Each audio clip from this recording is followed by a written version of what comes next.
Okay. Here it goes. All right. So we got to do this.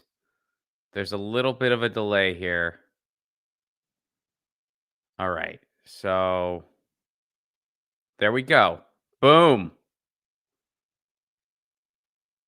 Okay. All right. Okay. I think we're doing this.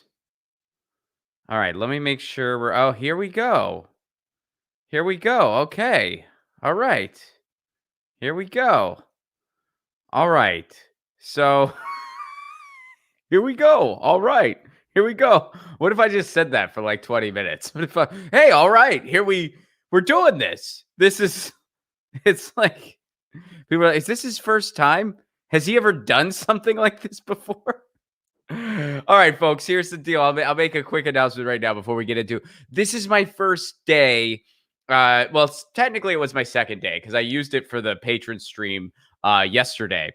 But we had some glitches on the patron stream. Like we did not have a YouTube chat for some reason. And I figured out that reason with the help, which by the way, shout out to everybody over at StreamYard. They helped me maneuver this. So shout out to the StreamYard folks for helping me. And they fixed that the issue. We have a live chat now. The live chat is good. We're also live on the Rockfin. So feel free to chat over on the Rockfin too. We got a chat over on the Rockfin, and in fact, I'll start as folks are trickling in on the Rockfin.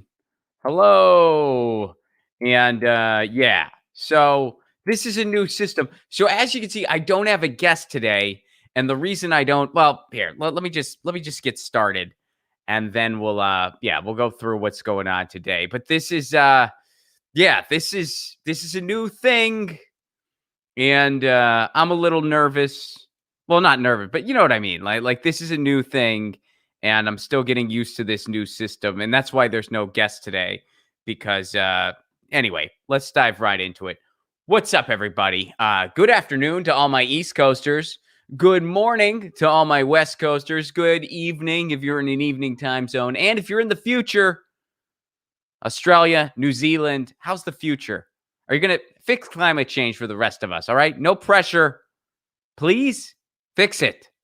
But you're in the future. You're a day ahead. No pressure. You got to do it, though. What's up, YouTube? What's up, Twitter? What's up, Rockfin? For everyone tuning in live. That's right. We're on all three of them. Happy Music Monday, by the way. I'm wearing a Hold Steady t-shirt that I got. I got this recently in the mail. It's very exciting. I got a Hold Steady t-shirt in the mail, and I'm pretty stoked for that. Let me move this thing here. I have this little remote control type deal. And so, guys, this is a new format. I know it looks the same to y'all. So you're like, well, what's different, Ron? I don't understand. I'm using a new program to simulcast. And now I am able to simulcast on Rockfin 2. It's a little bit of a different process.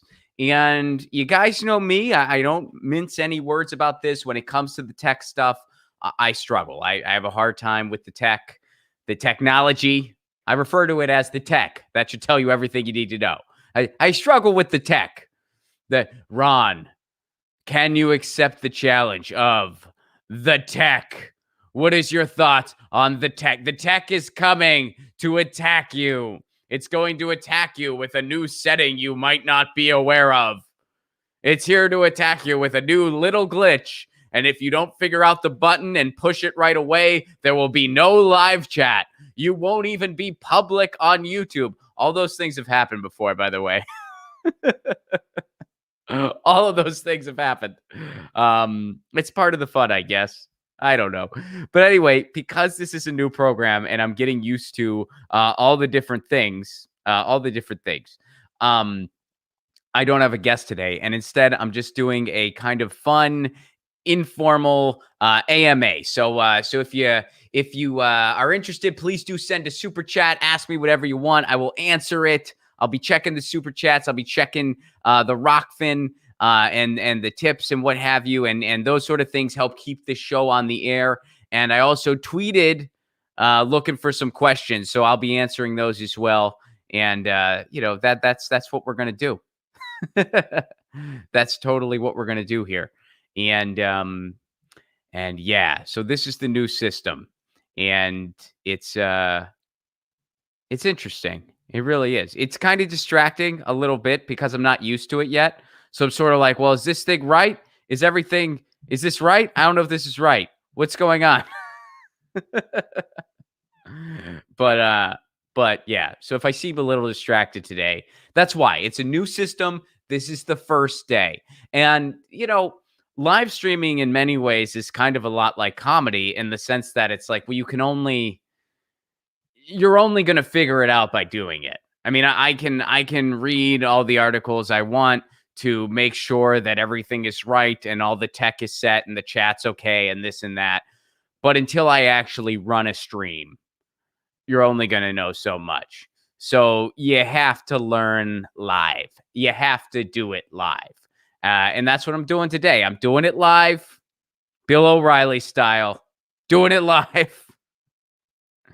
And yeah, so feel free to get those questions going.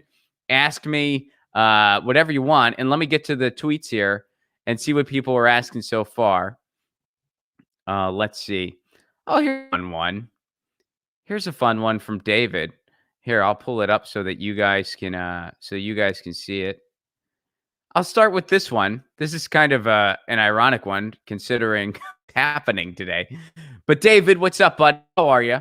David says, do you have any tips, advice, or words of wisdom for people who are trying to start a new political show right now? And is YouTube still the best place for new political content creators to start posting their content? All right. That's a fun question. That's a fun question.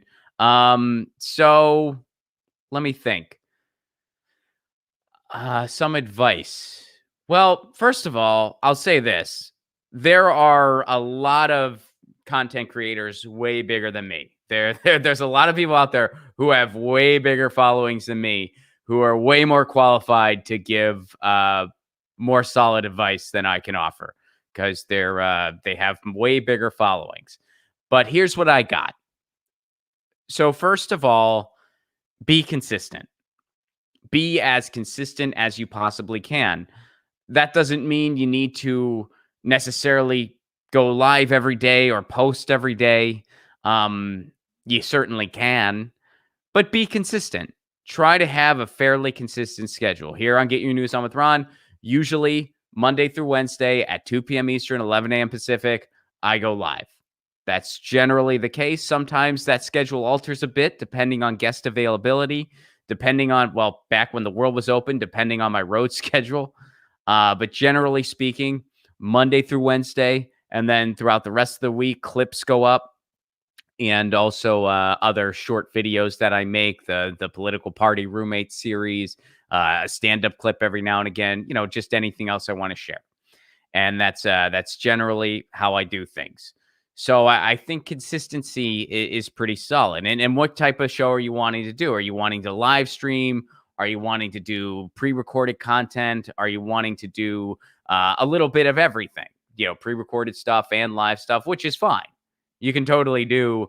The one cool thing about a YouTube channel or just any, kind of video channel, whether it's on YouTube or Rockfin or whatever else, the one cool thing about it is that you don't have to just do one format of thing. You can do like different stuff if you if you want. So that's pretty cool. At least I think so. So, yeah, consistency is pretty dope. Be consistent. Be consistent. What else would I recommend? I would recommend, this might sound a little cheesy, but so indulge me. I recommend talking about the things you really want to talk about instead of talking about the things that you think maybe you have to talk about. And this is advice I wish I would have given myself a couple years ago, if that makes sense. If I could go back to myself a couple years ago when I started this show, That's advice I would have given myself. When I first started this show, I wasn't exactly sure where I wanted to go with it. I had some ideas and I kind of started the show, and it was very, very informal and like kind of visceral and improv in a way, because I would just respond to news that people would send me in real time. And it was fun, but it wasn't. I spent a lot of time just kind of doing the electoral politics flavor of the week. Whatever the popular electoralism bicker was, that was what I spent a lot of time talking about. And there's a lot of people who like that stuff, and that's fine. Like, they're allowed to like that stuff. I'm not I'm indifferent because I don't watch any of that stuff. So to me, I had no interest in that stuff. And well, I shouldn't say no interest. No interest is a bit harsh, but I didn't have a lot of interest in that stuff. My interests were elsewhere. But I kind of just did, mostly because of the format of the show. I kind of just followed the electoralism bicker of the week, for the most part. And then slowly but surely, I started to really hammer more on the things that I really wanted to talk about, that were more interesting to me.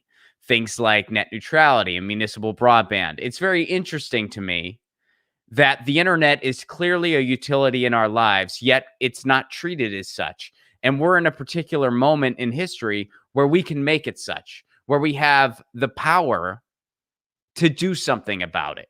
We have a lot to overcome, but we have the power in our own communities to try to make municipal broadband a reality.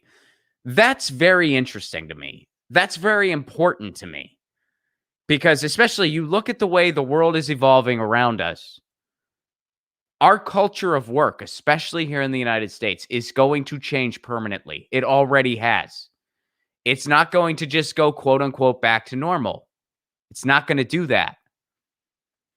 So the internet being a utility in our lives is something that is very important to me, that I think is worth talking about, that I like talking about. And truth be told, it's not the sexiest topic in the world. It really isn't. It's not a panty dropping topic. Crazy, I know. But I started talking about it more. And I noticed at first, when I started doing that, my numbers went down. But then something started happening where my numbers stopped going down, and more people who were also really interested in those kind of things, and also became interested in those kind of things, started to kind of form around the show. Because this show, it has a very, communal element. There's very much a community element to this show. There always has been, and I like it that way. I don't want that to ever change. So it's evolved over the years, and now it's kind of more focused on those types of causes, and that's great, because that's what I'm interested in talking about. So I guess, to get back to my advice to you, or my advice to someone starting a show, talk about the stuff you want to talk about, not the stuff you think you may need to talk about. And even if you think no one cares about this stuff, other people do. You just got to find them. And you'll evolve. You're not going to finish in the exact same place you started. This show's still evolving. I mean, all shows are. And that's a good thing. And as you evolve, some people are going to jump off. Maybe they don't like the direction you take it. Other people will come on board, and that's just part of the process, man. It's like being in a band in a way, where it's like every year it's kind of like you're making a new album in a sense. But we don't name the years of the show. What if every show, or what if every year, like, I named the show like an album name? That'd be kind of pointless. Because why would you do that? No one would care. Anyway, so yeah. Also, another piece of advice is, I would say, have always be trying to advance as far as the quality of what you're putting out there. But that being said, you may not need a $12,000 setup to get started. You know what I mean? There are some shows out there where it's just somebody sitting in their living room with nothing but like a bookcase behind them or whatever. And they're just sitting there talking into a webcam with like maybe, I mean, in some cases, they might not even have a microphone, and they have hundreds of thousands of views. Similarly, there's also shows that have very, very high polished tech that also do very well. So there's not a one size fits all thing in that regard, but just try to have the quality that's appropriate for what you're trying to do. And for me, again, that's also an evolutionary process. When I first started this show, I didn't even have an external mic. I just kind of had, I think I was using my phone at first, actually. Yeah, I was using my phone at first. And I would just kind of do this thing in real time and respond to people online. And it was just a goofy thing. And now I have a nice external microphone. I actually just upgraded this. Um, and yeah, I need my next big thing is I want to tweak the lighting. I know that the lighting needs, I mean, there's the glare off the screen. There's still some work that needs to be done from a tech standpoint, but yeah, it's a work in progress and allow it to progress. So yeah, I would say make sure you got something that's good enough to start out and know that you're always going to be making tweaks and improvements and just kind of let it happen and realize that that's all part of the journey, all part of the ride. So that's another piece of advice I have. Now, as far as let me get back to your tweet here. Is YouTube still the best place for new political content creators to start posting their content? I would say the goal is to post in as many places as possible. I would say you should want to post.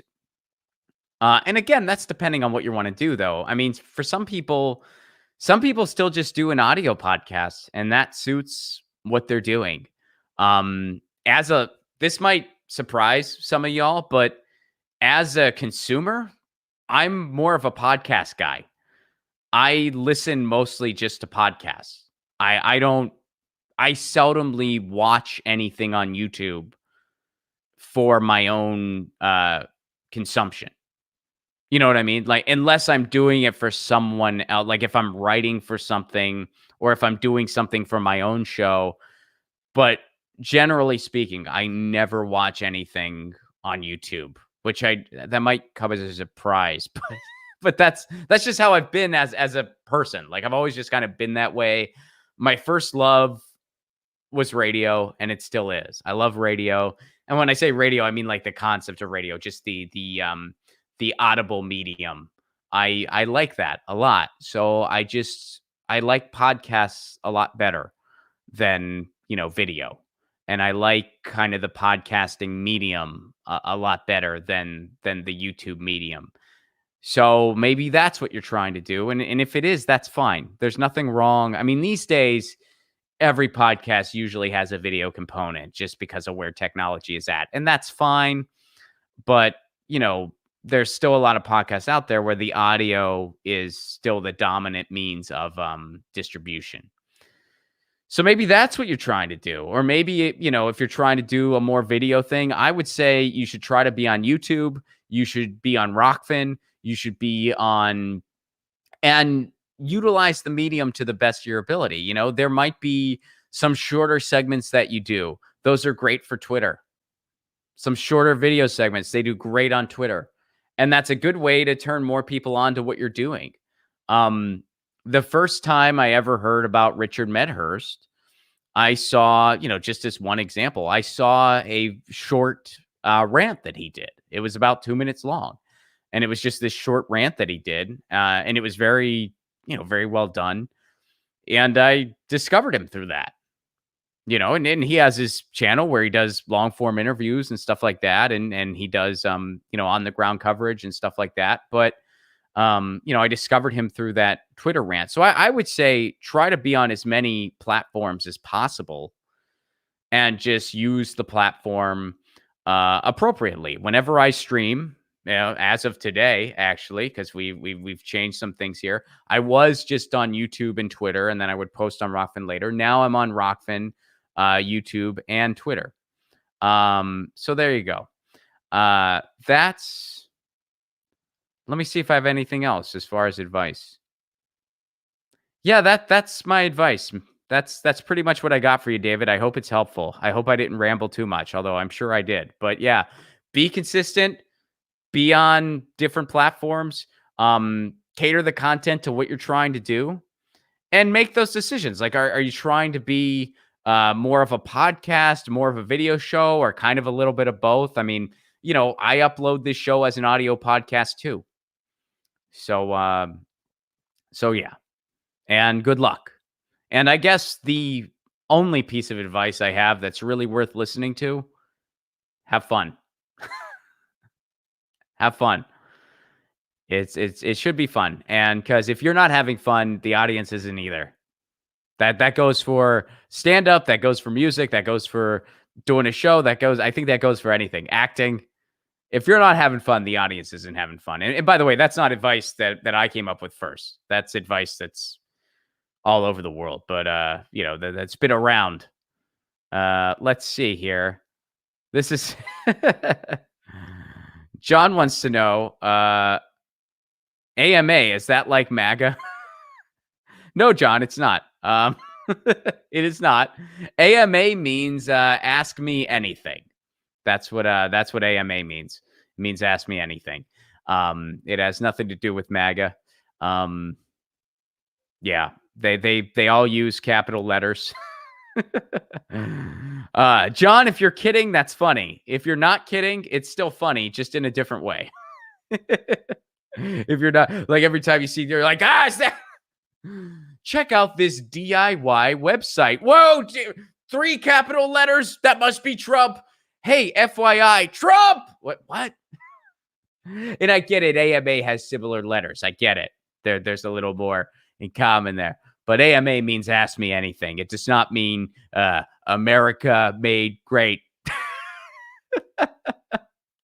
I wonder if anyone would say that. I wonder. I mean, I know there's still Trump fans out there because the CPAC thing happened, which, holy shit, how creepy was that thing?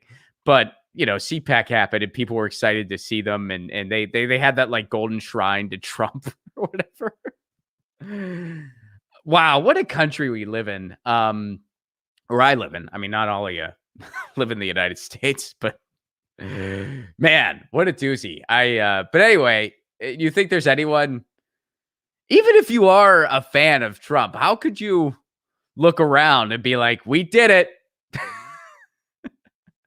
We did. Look at this. Huh? Nailed it. This is awesome. We crushed it. You're welcome. We did it. Go us. USA. Like, who would do that? Who would look around and how could you not? Like, to me, it's just painfully obvious. You look, like, just think about this past weekend where on one side you see CPAC, which was just a creepy, cultish, extremist gathering where they have these just fringe lunatic ideas that benefit nobody except for the 1% of the 1%. And they spend the rest of the time brainwashing everybody else into going against their own self-interest. And they usually do that through religious zealotry and through dogma and through just basic propaganda. And then you look over to the other side and you see the absolute absurdity of the DNC. And you see Andrew Cuomo apologizing for what was probably just taken out of context. Do you guys read his apology? Does anyone believe him? I don't believe him. Just for the record, don't believe him. He's like, I joke around. I joke around, and I guess sometimes, it's taken a certain way, and I need to be. Apparently, you told a woman that you're open to different relationships, you're sexually open, and you're lonely. Who?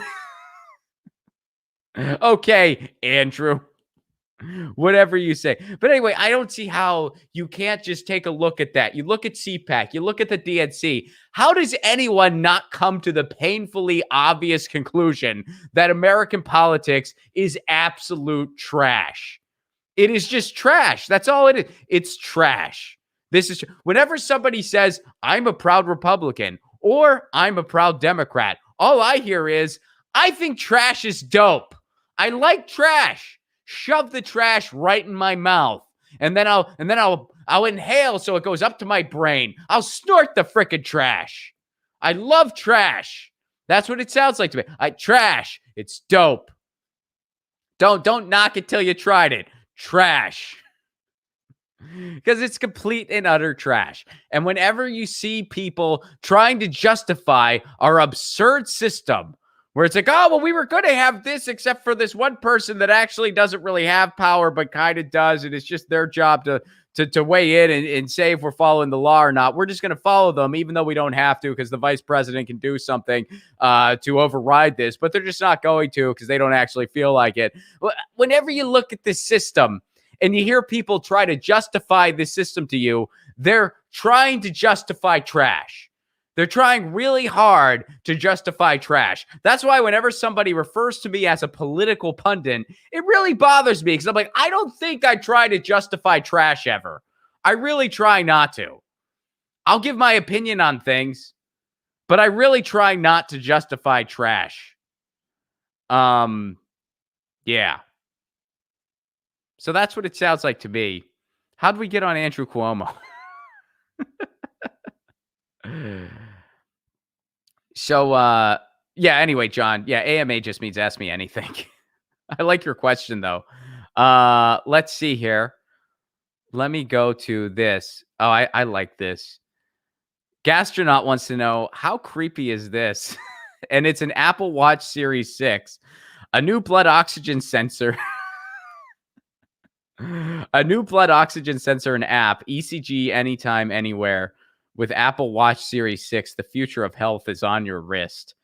That sounds like something out of Brave New World, or at the very least, Wall-E.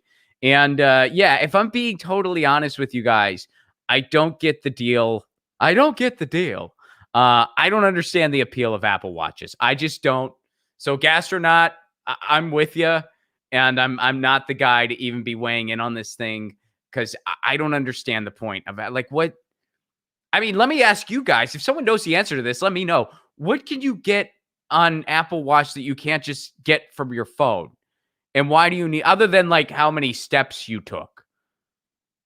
Which I don't need to know how many steps I took. Why do I care? When I go for a walk, I go for a walk because I want to go for a walk. When I go for a run, it's because I want to go for a run.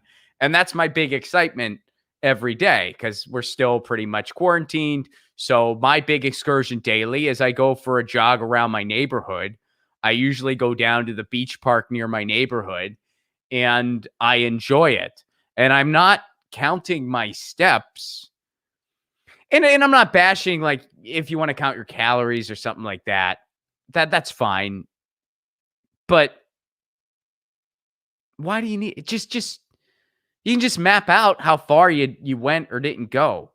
What do you need this Dick Tracy like phone for? Which, by the way, I love I was a huge Dick Tracy fan as a kid. It was one of my favorite movies, one of my favorite TV shows. But I got to be honest, I don't understand the point of it. I don't know why people find it, like, what does it do? Like, what does it do that your phone can't do? Like, it just gives you notifications. What, do you want a notification on your wrist? Here's my thing. If somebody, I'm sure you guys remember when Jeff Bezos was experimenting with that device that would give people a jolt if they made a mistake in the warehouse, or if they were too still in the warehouse, like not working the way they were allegedly supposed to. And everybody just acknowledged how brutal and creepy and Orwellian that was. If an employer forced everybody to wear these Apple Watches, if it wasn't a product that's like, hey, this is cool, you should buy it, and instead it was a product that an employer was forcing on people, We'd think it was messed up. We'd think it was messed up that it was happening. Oh, wow. They're making these people wear these watches where every notification, a work email, someone puts something in the Slack. Does anyone call it the Slack? I don't know because I don't use it. So you could I have no idea. But you put something, oh, you get every notification just on your wrist and it vibrates on your wrist. We think that was messed up and that they shouldn't have the right to do that. Yet we'll voluntarily buy these things for ourselves when it's branded. So I don't get Apple Watch. If you like it, good for you. That's fine. I don't get it. I don't have one. I don't have any desire to have one. I'll just look at my phone. Like, I'll just look at my phone. Um, yeah, I mean, I have a new policy for Twitter. Some of you guys might have heard me talk about my new Twitter policy. I only go on Twitter. I'm not off of Twitter, by the way. Like, some of you are probably thinking, Rod, you just tweeted. Like, yeah, yeah. um, I'm not off of Twitter, but my Twitter rule is I only go on Twitter when I have something to post, or if I'm checking it for another. If I'm checking it for doing this AMA and stuff like that, then I'll go on Twitter. But that's the only, I won't go on Twitter just to scroll, basically. I have to post something on Twitter. And that's the only time I go on. I wouldn't want just my wrist going, tweets. Like that just doesn't appeal to me at all. So, yeah, I don't get it. I don't get I'm with you, gastronauts. Gastronaut, I don't get I don't get the appeal.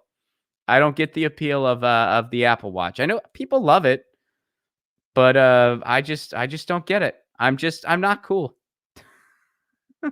I am not cool.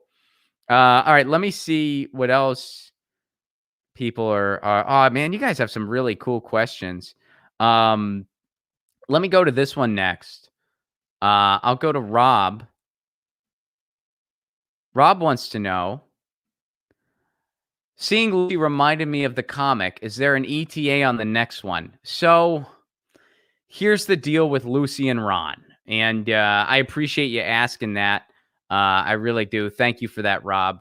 You guys know that Lucy and Ron is a very important project to me. And here's the deal with Lucy and Ron. So it's been on a bit of a break. And the reason it's been on a bit of a break is Lucy and Ron is created by myself and an illustrator named Chris Latsis, very brilliant illustrator out of New York City. And we've been collaborating on Lucy and Ron for a little while. I started writing them, and then he expressed that he wanted to illustrate them, and we kind of started a partnership around Lucy and Ron after that. And here's the thing. We were doing it weekly. And for me, Lucy and Ron, they're just a lot of fun to read. And I'll write them. Sometimes I'll just sit down and I'll write just 5 of them in one sitting. And that's pretty much how it will work. Now, drawing them is a lot more labor. It takes a lot longer to draw them, which was Chris's job, than it takes me to write them. It's just a more labor intensive thing. So it was getting to the point where Chris, and keep in mind, Lucy and Ron was, for the both of us, very much a labor of love. We all had other projects going on. We all had other things that we were doing. And Lucy and Ron was just kind of a labor of love that we were trying to build and develop and grow into something bigger. But it was very much a labor of love. And it was taking Chris a lot of time to draw these comics. Way too much time. And I didn't know this. I had no idea it was taking him as long as it was because, yeah, he didn't tell me. So I had no idea that it was taking him this long and that it was such a laborious task for him because I have no idea what it takes to be artistic in that way. I cannot draw a stick figure well, and I'm not even kidding. I can't even draw. So people who can really draw, you guys are like wizards to me. You guys are like you have a superpower as far. And I know that it's just different gifts that people have. And I'm sure that I could learn how to draw if I but I think there's some amount of natural talent that comes with it, and I just never had it. As a kid, our class was just I just couldn't draw. Like I had no idea. Like the fact that some people they can just look at something. They can just look at like I'm looking at my wall in front of me. The fact that some people they can see that and they can just start sketching it. Like they know where to begin and they know where they're going to end just by looking and then start sketching. To me, that's insane. Like how do you do that? I don't know. To me, that's amazing. So my point is, I had no idea. Chris could show me a comic and he could say, Ron, that took me 5 minutes. Or he could say, Ron, that took me 5 years. And I'd believe him either way because I have no clue. Oh, I didn't realize it was taking Chris as long as it was. Like I had no idea. And eventually he just kind of said, Ron, I need a break. I need a break because this is just taking way too long. And I felt bad because I didn't know that. And so we've talked about trying to bring it back. And what we might do is we might bring it back as a monthly instead of as a weekly because it's a lot of work as a weekly. We both have other projects going on. Well, for Chris it is. I mean, for me, writing a weekly would be no problem, but drawing it is a different animal. And so pun intended with the cat comic. Yeah. Anyway. So so we are working on bringing Lucy and Ron back. Chris just has a lot of other stuff going on. And so do I, but I miss those comics. I miss making them. I have a lot written that haven't been drawn yet. Um, so so I really hope it's back soon. And I appreciate you saying that because it means a lot to me that people appreciate Lucy and Ron. And it was starting to grow a little bit. We did CatCon and it went well. So we're working on getting it back.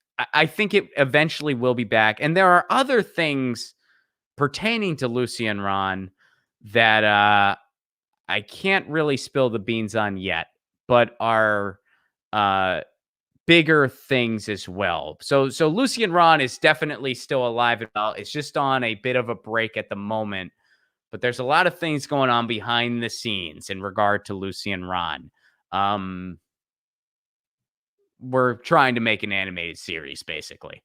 So hopefully at some point I have some big news for Lucy and Ron. And you know what? I will. It's just a matter of when and a matter of how. But Lucy and Ron is alive and well. It will be back in some capacity. It might be the print comic and an animated series. It might just be an animated series. Well, I shouldn't say print comic. It was never really a print comic. It was a web comic. but yeah. So thank you for that, Lucy and Ron love, Rob. I called you Ron. I called you my name.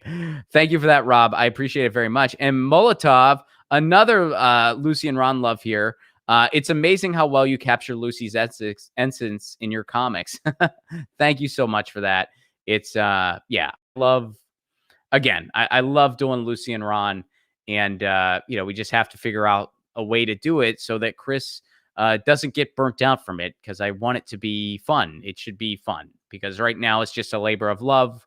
We've not been able to make it a more sustainable venture yet, but we're trying to get it to that point. But in the meantime, we have to figure out a way where we can continue to grow the comic without burning Chris out, and I'm hoping to do that. So thank you for that. I appreciate that from both of y'all. Very much appreciated. River Ryder, what's up? Are you Pittsburgh? Is that River City usually refers to Pittsburgh, right? I think. I'm sure it could probably refer to other places too, so I guess I shouldn't assume. But yeah. So anyway, but yeah, I appreciate that. Here's what you say. Want the whole list or just the top 10? Either one, but top whatever's cool. Robot cop dogs. Get rid of them. They're the only type of dog I don't like. So there's my take on that. Robot cop dog. Get rid of them. Twitter banning Panquake related accounts. All I've seen from that so far, well, first of all, that sucks. But all I've seen from that so far is I saw some screenshots that Susie Dawson posted. So I don't know a ton about it, if that's what you're asking. I don't know much about it yet other than it's happening. And I think it sucks. That's terrible. Why would they ban? Well, we know why. They seek competition. I mean, that why else would they ban those accounts? Like, why else would they do that? Doesn't make any sense. So I guess they see competition, so they're thinking, well, if you want to try to compete with Twitter, you're not going to do it here, haha, which sucks. That sucks. That's my guess anyway. I'm sure there might be, or well, I'm not sure, but there might be more to it. If there is, as of the recording of this, I'm not aware of it.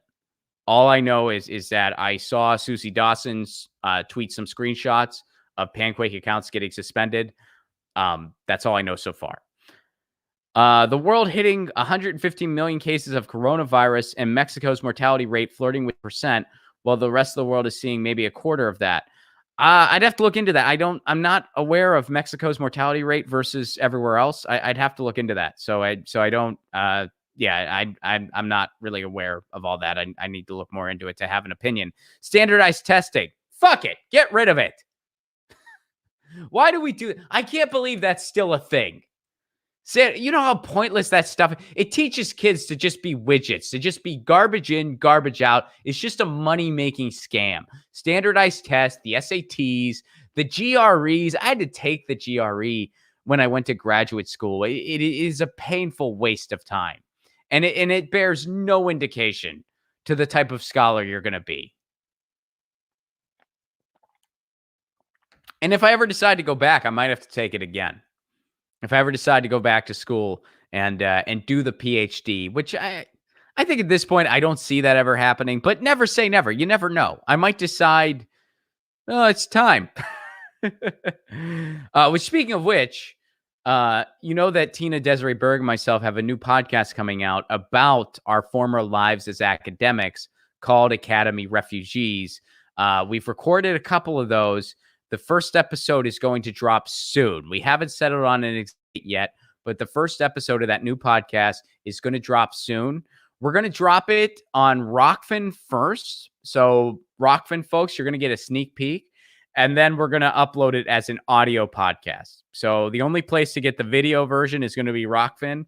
And then it's going to be an audio podcast. And we're going to premiere it on Rockfin first before anywhere else. So that's kind of neat. There you go. And yeah, so I think I got through all of them. There you go. Joe, what's up? Shout out to my editor, Joe, who makes Get Your News On with Ron possible. What Joe wants to know. Since you started streaming, here, let me go ahead and give all these tweets like, by the way. David, I answered your jobby there. Rob, Molotov, and River City Writer, and Joe. Since you started streaming, Get Your News On with Ron in 2018, man, has it been that long? Damn. All right. You have done approximately 528 live streams. I don't know why that's funny, but it is. I think it's funny. Not counting the Patreon streams. So there's even more of them. There's even more of my face hole. Congrats. Thanks, Joe. Congrats to you for sticking around, buddy. I appreciate it. From your perspective, how has the show evolved over the past 3 years? And are there any particular Get Your News On with Ron moments that stand out to you? Well, I guess I kind of started talking about that when I was answering David's question about starting a show. You know, the show has definitely changed as far as the overall theme. I mean, it started out where I would just kind of respond to things people would tweet at me as far as the news was concerned, and that was the entire show. And it has since evolved to where I kind of my news on with my guest, where I kind of bring up topics to them that are important to me, that are newsworthy to me, that I want to cover. And that's kind of how the show has evolved. And of course, it had all from a tech standpoint. StreamYard has really been a godsend to me. I do not have, as y'all know, I do not have an on-site producer. It's just me here, and then Joe helps me with the editing, and that's it. So I'm hoping to one day be able to have an on-site producer. Hopefully it'll be Joe. But, you know, patreon.com/Ron Placone if you want to help me get there. That's how you help me get there. Patreon.com/Ron So hopefully someday I get to that point. I'm not at a point where I can afford that kind of thing yet, but I'm working on getting there.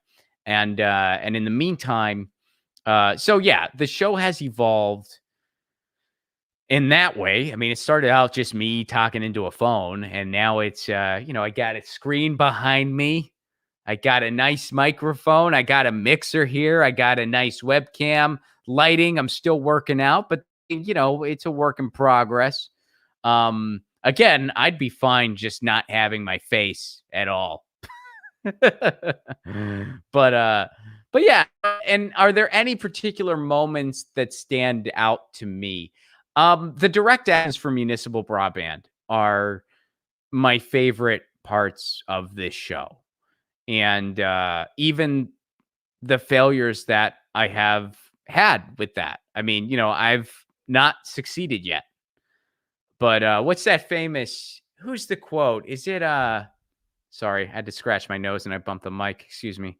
Um, was it Ben Franklin who said, it's a famous quote. I should know who it is, but they said, I did not fail. I just successfully found ways that didn't work or whatever. You know that quote I'm talking about. I just had a Joe Biden moment, didn't I? Yeah, you know the thing. You know the thing. Come on. You know the thing. But even though I've not succeeded in getting municipal broadband anywhere in Pasadena when I lived there, and now I'm working on it in San Pedro, and um, my presentation was not received the way I'd hoped it would be received. We went through that, and but that's still probably what I am most what I'm most excited about as far as what this show has done. I like the fact that there's a mission involved with this show. I like the fact that there's other people throughout the country who are trying to bring municipal broadband to their neighborhood too.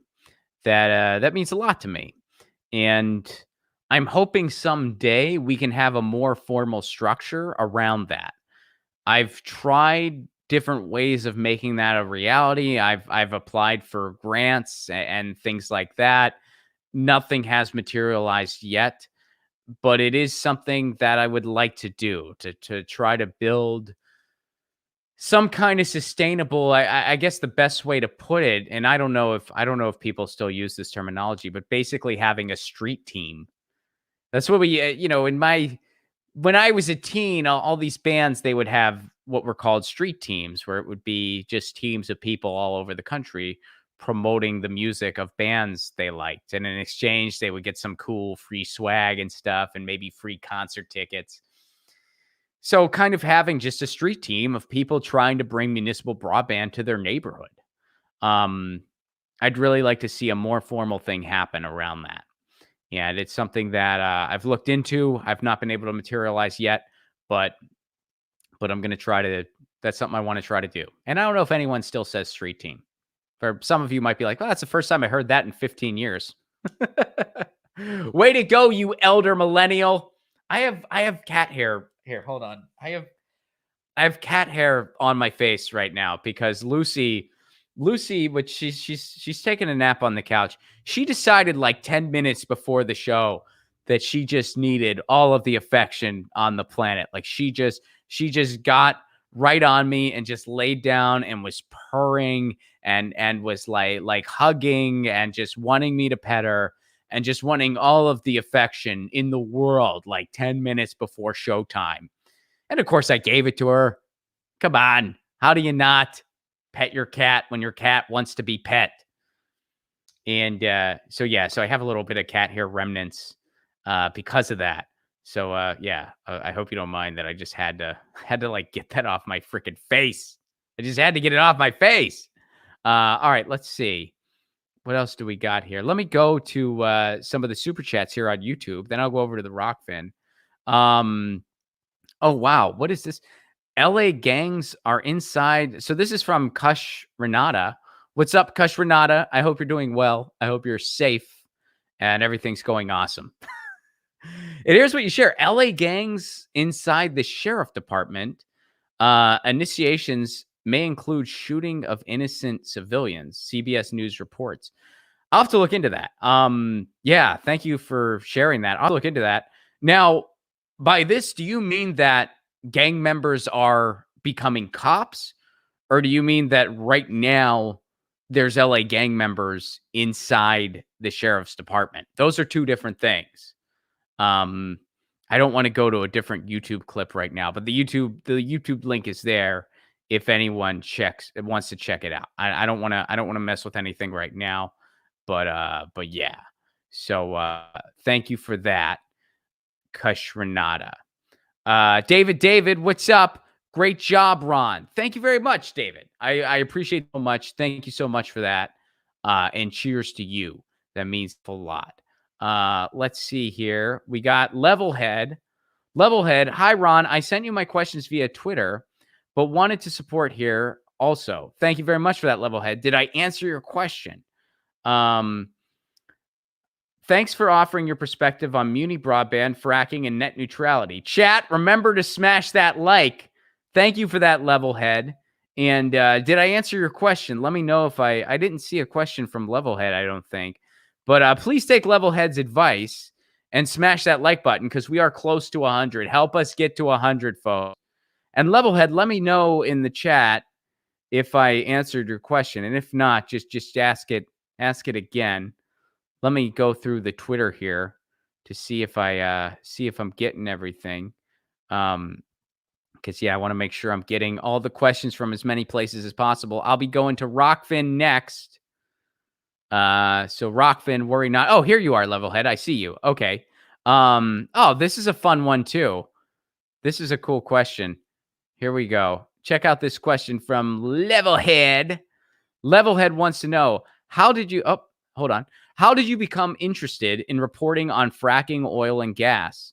Have you looked into the subject of T-norm, which is technically enhanced, naturally occurring radioactive material? Also, what's the best way to send you my own reporting for some feedback? Okay, well, I'll take it one at a time. How did you become interested in reporting on fracking slash oil and gas? Well, I heard about the issue, and I was also at the time when fracking really started becoming more common and really started becoming prevalent. I was in Pennsylvania at the time, which is where I'm from originally. I was in Western Pennsylvania in Pittsburgh, and that is home to the Marcellus Shale.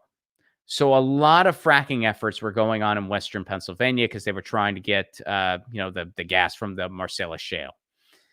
And that was around the time that the movie Gasland came out. And we were realizing that this is not a safe process. The appropriate science has not been done on the safety of this. And what little rewards, quote unquote, what little energy we're getting from it. First of all, most of it doesn't even stay domestic. And second of all, it's very, very, very little. The best fracking analogy I've ever heard is from a guy named Stephen Machant, who I had on this show before. He ran for office down in Florida. He has the best fracking analogy ever. He said, fracking, it's like exploding a person to try to get them to fart. That's what fracking's like. You want to get a person to fart, so you blow them up. So we shouldn't be doing it. And I was looking into all this, and it affected people around me. It affected my family. Members of my family have had their property ruined because of fracking. It's happened to members of my family. And the way these fracking companies would work is they would try to sell you. They would offer you payouts, so people did get compensated. And it was people were getting only a fraction of what they should have been getting. First of all, they were getting a lot less on what they should have been getting. But here's the situation. You go to people who are in rural parts of Pennsylvania where there's not a lot of opportunity, where the job situation is not great, and you come to them with a proposal that could be the difference in whether or not their children get to go to college. Enough people said yes.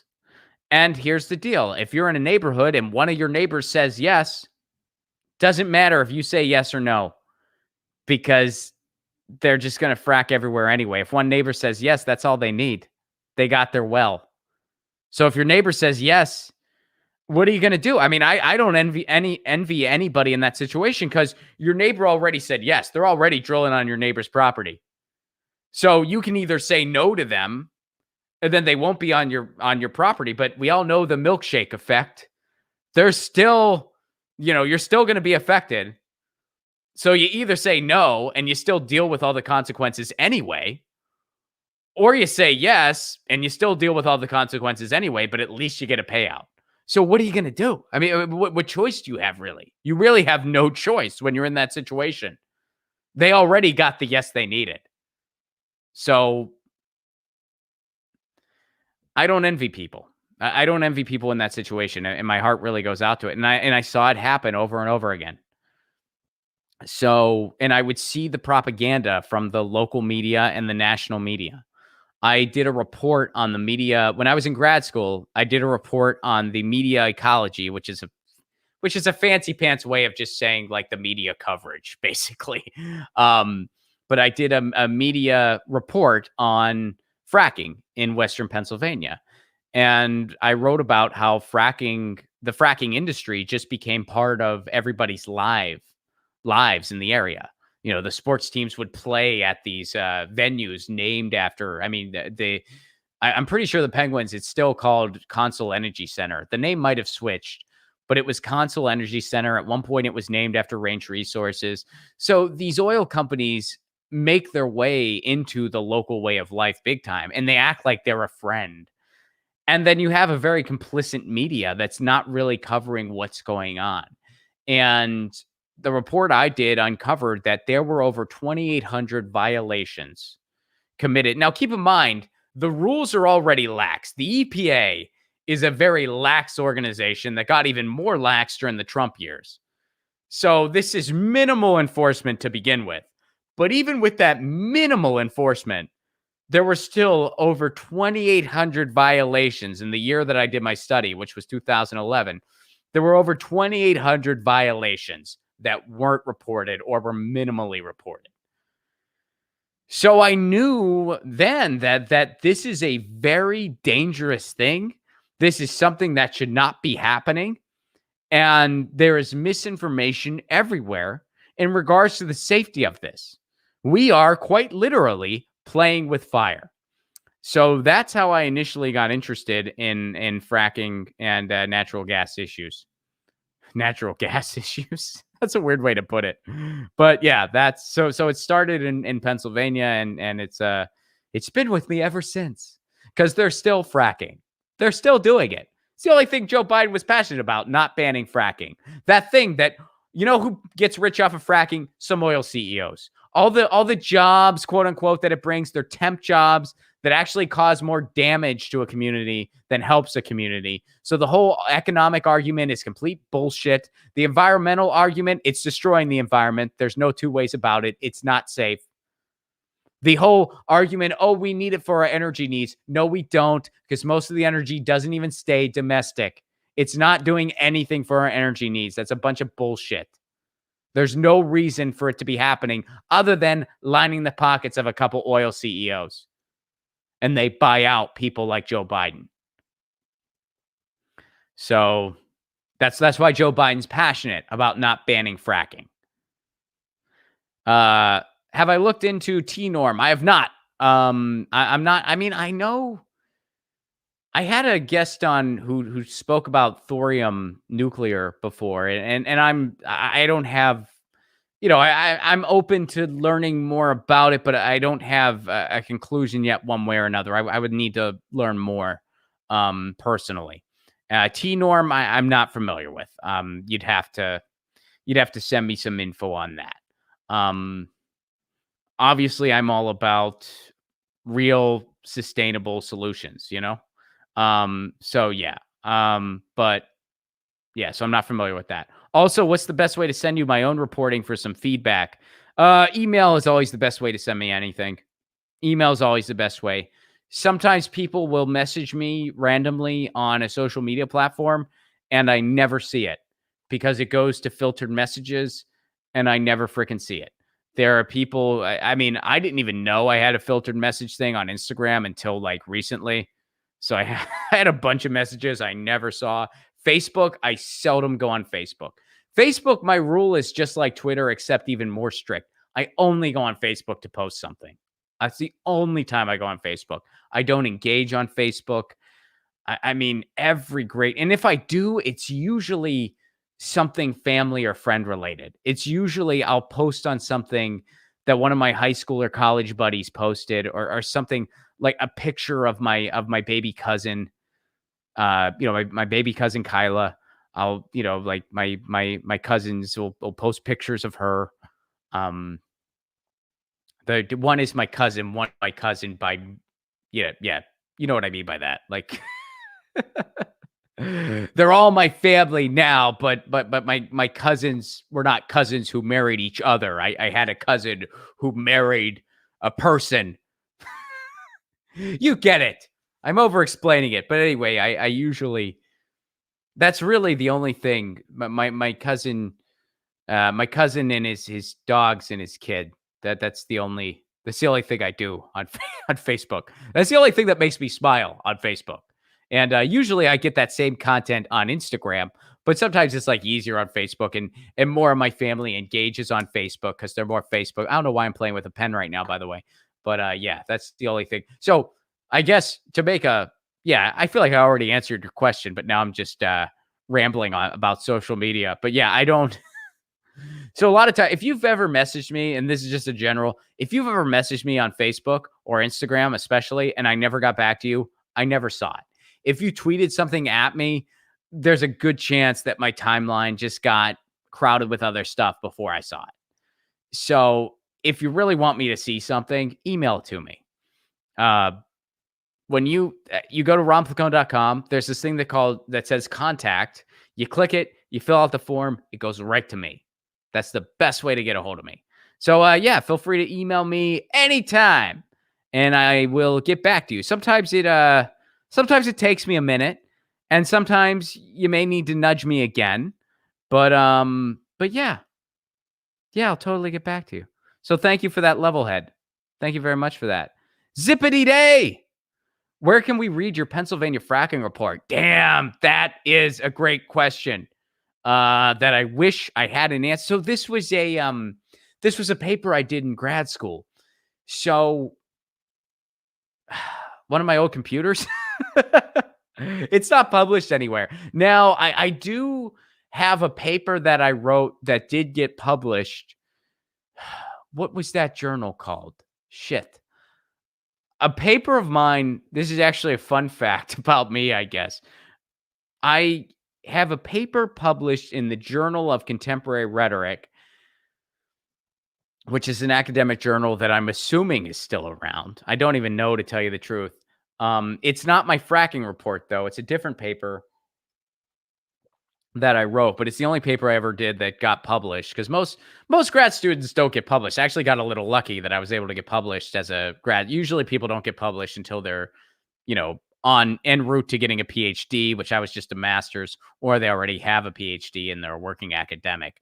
But I did get published during my master's program. It was in the Journal of Contemporary Rhetoric. If you want to try to find that online, you might be able to. I don't know, to tell you the truth. Here's what I do know. I'm in a communication textbook. I don't remember the name of the text. It's just a communication textbook where they used my article in a textbook. Now, this is interesting. I don't know if you knew this. I didn't know this. They can do that, and they don't need to let you know or give you. I mean, they give you credit in the what do you call them? The end notes, but the footnotes. But they don't have to. I mean, they don't owe you a dime, and they don't even have to tell you, because they didn't tell me. I found out from my co-author, because he's an academic. He's a professor still. And he told me. He sent it to me. He goes, hey, check this out. Now, here's the fun part. I looked at this textbook thing, and I read, they had my article. And then you know how after in a textbook, they'll have reading comprehension questions. They had those reading comprehension questions, and they asked a question about my article, and I had no idea what the fuck the answer was. I read the question. And the question literally said, "What is Placone inferring here with da da da da da da?" And I read it, and I'm like, I wrote the paper. I have no idea what the fuck they're talking about. I don't know what was Placone inferring. He doesn't care. If any student wrote that, technically they'd be correct. You couldn't hold it against them if they wrote, he doesn't give a shit. What is Placone infer? Placone does not care at all. And then they could cite this video. You'd have to give them an A. I'm Placone. I'm the Placone in this scenario. I don't care. If I took your class and you gave me that question, I'd be like, oh, he doesn't care. I just asked him. He doesn't give a shit. Placone doesn't care about your question. Sorry. Are you listening, students everywhere? If you get that random communication textbook that I don't remember the name of, and there's that question, and it says, what is Placone inferring? He doesn't know. He doesn't care. He thinks that your question is kind of bullshit. Sorry. Give that student an A. They nailed it. And that's why when I was a professor, I wasn't a professor. I was an instructor. I'm sorry. I don't have a PhD, so I'm not a professor, but I taught community college. I never gave those types of assignments to my students because my logic was, if I don't give a shit about this stuff and I think it's pointless, why would I make you guys pretend to care? We're not going to learn this way. I used the textbook a little bit. I'm not going to say I never used it, but I never did the whole, fill out these reading comprehension questions. Let's go through them together. This is college. This isn't fourth grade. Why are you still doing fourth grade tasks in freaking college? That's another thing. What is Placone inferring? Why are you doing these stupid fourth grade tasks in college? How about you have them? Yeah, anyway. So instead, I would throw them to the wolves in a good way. I'd be like, hey, this is speech communication class. We're going to start out each class with spar debates. You're the affirmative. You're the negative. Here's the topic. You got 5 minutes to prepare, and then you're getting up in front of the class. That's what you're going to do. Because public speaking is a lot like, again, it's kind of like streaming a show or like comedy. You get better by doing it. You can read about make eye contact. Make sure you're assertive. Use your hand. You can do that all. You can read that until you're blue in the face. Unless you go up and do it, it's not going to do shit for you. You're just going to memorize a bunch of bullshit in a textbook. Anyway. So thank you for that question. By the way, the podcast about my former life as an academic is coming up. I'm actually real excited about this podcast. So Tina Desiree Berg and myself both have former lives as academics that we never really talk about. Well, except for I'm talking about it right now because y'all are asking me about it. But we don't talk about it much. So we're making a podcast about it where we talk about political theory and philosophy and how it applies to your everyday life, and we break it down in a way that goes beyond the academic jargon and explains why these concepts are very accessible for everybody and should be, because it's really important in how you consume information in your life. Epistemology is a $12 word, but all it really is the process of learning. And it's an incredibly useful tool when you're getting your news each day. That's a connection that a bunch of academics don't bother making because they'd rather just use the $12 word. But I'm interested in making it, and that's what our podcast is all about. I hope you'll all check it out. Academy Refugees. I should get the name right. I'll work on that. But it's called Academy Refugees. It'll be available wherever you get your podcast, and it's going to premiere first video on Rockfin. The video on Rockfin. I have cat hair on my face. So, yeah, I'm scratching my face. But, yeah, zippity day. To make a long answer longer, that fracking report is on an old computer. I don't even know if I have it anymore. I'm sure I could dig it up, and maybe I'll post it for patrons or something. I mean, it's kind of old, so I'm not I don't know how much I stand by the work anymore. You know what I mean? So, but yeah, that's how I got into it in the first place. Let me see what the Rockfinners are saying. And by the way, I'll take a few more questions and then we're going to sign out here. But let's see. What's up, Fred Edward? How are you, buddy? Good to see you. Hey, Ron, longtime viewer from the beginning. Thank you very much for that free thinking. Good to see you. How many gallons of water in Lake Tahoe, says Brian? I wish I knew. I wish I knew, Brian. I don't know. This is a fun question. Free thinking. Ron, do you believe voting is even viable? I have been on Earth 51 years. I believe that only the streets will set us free. I vote. I can understand why people would come to that conclusion. I don't begrudge them for coming to that conclusion. I think that voting is just one of many tools in the toolkit for change. And unfortunately, it's a tool that we overamplify way too often. I think that voting is most effective locally. So whenever somebody tells me they don't vote, I try to encourage them to vote locally. I say, look, I get that, but you should consider voting locally. I'm not going to sit here and say corruption doesn't happen at the local level. Of course it does. But it's a much more transparent thing where when you fight to get things on the ballot and you fight for initiative, which, by the way, involves getting on the streets, as you say, there's movements behind all that stuff. You also still have to show up in the voting booth to vote for it. So I do think voting is a tool. It is one of many tools in the toolkit for change. I think that activism is way more important than voting. I think that protesting is way more important than voting. I think that cause-based actions and initiatives are way more important than what you do in a voting booth. I think all those things are infinitely more important. I think the streets, as you say, free thinking, I think that is infinitely more important. But I do think voting still has a place. So I'm not anti-voting, but I also don't put it on a pedestal either. I am anti-vote shaming. I'm anti that. But yeah, there you go. So that's my answer to that question. Let's see here. There was another David. What's up, buddy? David, thank you for the tip. And you say, great job, Ron. David, thank you for that. I appreciate that very much.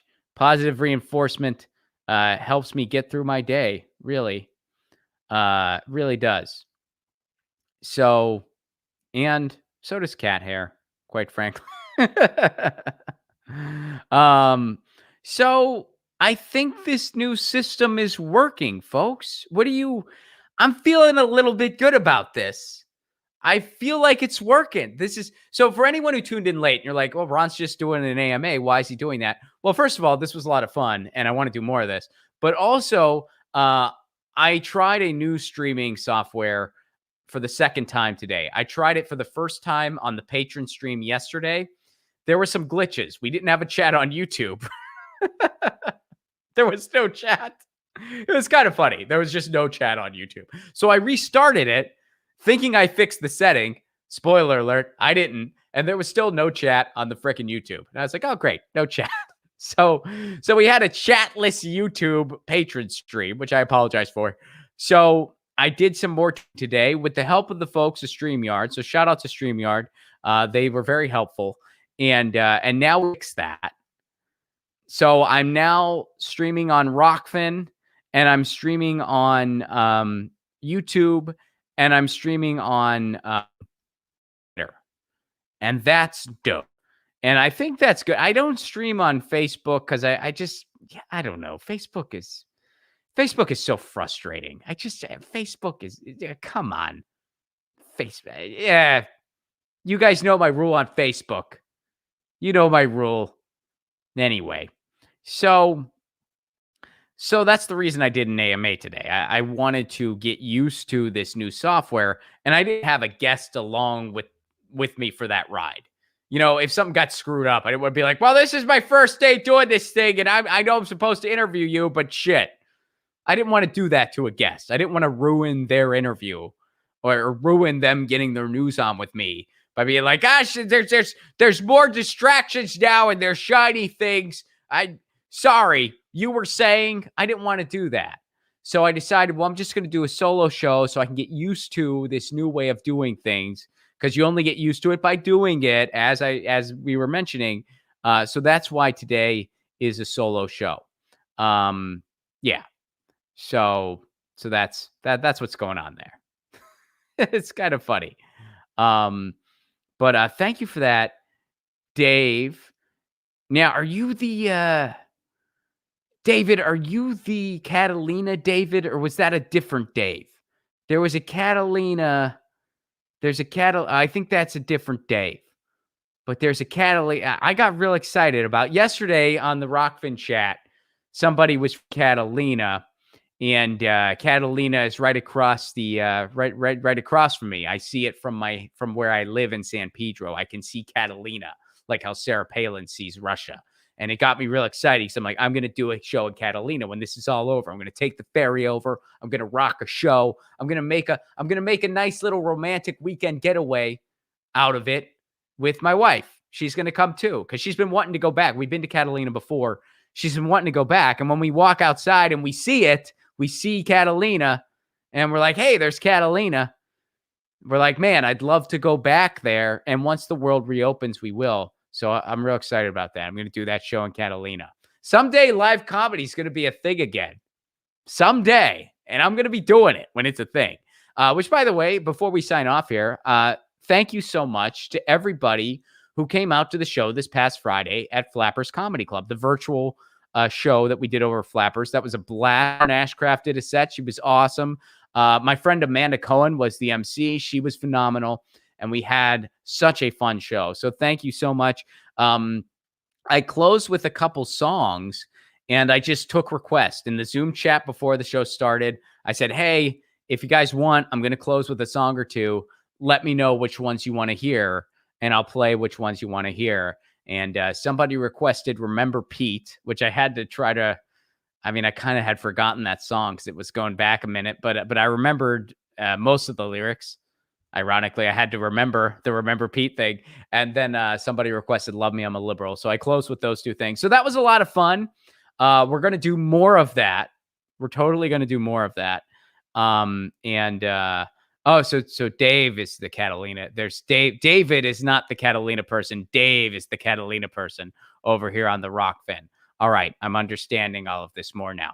One step at a time, folks. One step at a time.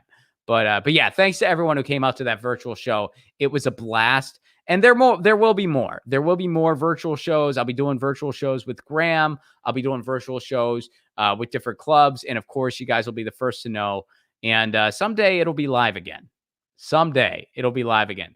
But let me go ahead and thank everyone on the Rockfin first. We'll do Rockfin first. Thank you very much, David, for the tip. You helped keep the show on the air. And thank you to everyone over on the Rockfin for your engagement. Fred, Free Thinking, Brian, Dave, everybody. Thank you so much. Alexander, thank you all so much. Gene, thank you all so much. I appreciate it.